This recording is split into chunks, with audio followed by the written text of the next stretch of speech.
Ce n'est pas pour rien que les avocats, les magistrats, les personnels de greffe et l'ensemble des professionnels de justice se réunissent pour faire part de leurs inquiétudes du terrain par rapport à une réforme qui a été pensée en haut lieu, en dehors du terrain.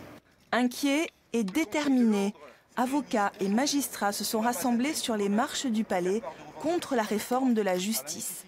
Spécialisation des tribunaux qui pourrait entraîner le transfert de certaines compétences d'Ajaccio vers Bastia ou l'inverse.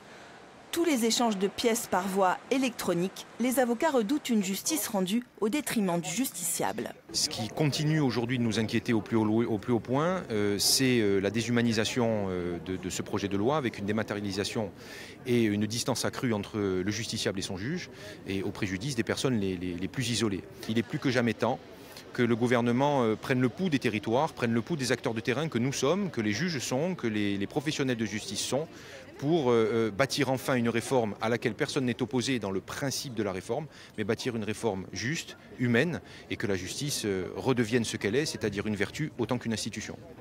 Les magistrats dénoncent la méthode du ministre de la Justice.